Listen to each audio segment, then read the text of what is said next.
Well, just a month after the JDU broke its ties with the Bharatiya Janata Party, cracks are visible within the Bihar unit of the BJP. Well, BJP MLA Amarnath Gami became the first voice of dissent and was also the first one to be shown the door. But there are clear signs that he might not be the only one. Well, Gami was suspended on Sunday for indiscipline after a vitriolic attack on former Deputy CM Sushil Kumar Modi. Let's in fact listen in to the comment that he made which led to his ouster. Sushil Modi party के को hijack कर लिए। Party सिद्धांत को आगे बढ़ने नहीं देना चाहते। सैद्धांतिक कार्यकर्ता का गला घोटते हैं। इस कारण से उनके खिलाफ उनको लगता है पूरा प्रदेश त्रस्त है उनसे, क्योंकि कमजोर इंसान से सब लोग चाहता है कि जिसका जो प्रभावित क्षेत्र है उतना ही दूर रहे। ये तो पंचायत स्तर का नेता है और प्रदेश स्तर पर लंबा लंबा कुर्सी छेके हुए हैं। इनको तो वहां तक जाना चाहिए। मैनेजमेंट हर समय तो चलता नहीं है, समय आएगा इनका मैनेजमेंट बिगड़ेगा। But the action against him was meant to curb the revolt in the party. It surely did not work. Gami remains defiant despite reprimand by the party. And in fact, BJP insiders tell headlines today that 10 more MLAs are likely to join the revolt bandwagon. The potential rebel MLAs have decided to meet on the 25th of this month to chalk out their strategy. सच बोलने के लिए अकेला काफी है। जिसका जमीर जवाब देगा वो सच बोलेगा। इससे सैकड़ों मतलब 91 विधायक में अगर गणना कीजिएगा, अंतरात्मा से सौगंध खा के पूछिएगा कि बताइए सच है क्या, तो कहेगा गामी सच बोल रहा है। उसमें भारी संख्या में विधायक बोलेगा। हमारे बड़े बड़े नेता बोलेंगे कि गामी सच बोल रहा है, उसके साथ अन्याय हो रहा है।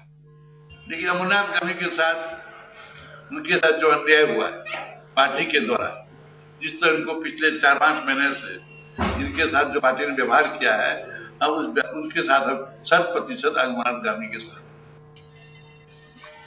Now this has come as a major embarrassment for the BJP leadership in Bihar that has been preparing now for Gujarat Chief Minister Narendra Modi's mega rally in the state, and hit by the prospects of its MLAs crossing over to the JDU. The BJP is now alleging that Bihar Chief Minister Nitish Kumar is behind manufacturing this revolt. ये करवा कौन रहा है? बड़ा प्रश्न ये करवाने वाले बिहार के मुख्यमंत्री माननीय नीतीश कुमार जी करवा क्यों रहे हैं? इसलिए करवा रहे हैं कि इन्हें डर है कि जब ये मंत्रिमंडल का विस्तार करेंगे तो विस्तार के बाद उनके दल के अंदर बड़ी टूट होगी। उनके यहाँ से विधायक उनको छोड़ के जा सकते हैं। ये क्यों हो रहा है? दुर्भाग्यपूर्ण बात है। अब बड़ी पार्टी है, निकल गई है पावर से में, तो अभी हम लोग किसी को कुछ दे नहीं सकते हैं। जदयू है, उसके पास देने के लिए बहुत कुछ है, हमारे पास देने के लिए बहुत कुछ नहीं है। Because he knows very well that once he does that, there will be serious rebellion in the party. Many of whom, including members of parliament, are realizing the changing mood of people of Bihar and trying to think of changing their positions. The JDU, however, has refuted the charge, saying it is BJP's internal matter and the party has nothing to do with it. But it's clear that Nitish Kumar certainly is looking to exploit the resentment against the BJP Bihar boss. ऐसी बातों पे जो है वो हमारे पास ठोस खबर होती तभी बोलते हैं। और गामी जी ही नहीं, गामी जी के जैसे भारतीय जनता पार्टी में अन्य लोग हैं, काफी लोग हैं। अभी ये शुरुआत हुई है, देखिए आगे और कौन कौन निकल करके आते हैं बोलने के लिए। जिस तरह से जंगल राज के सुरंग से निकाल करके विकास के रास्ते पर नीतीश कुमार जी लेकर आए थे, तो भाजपा के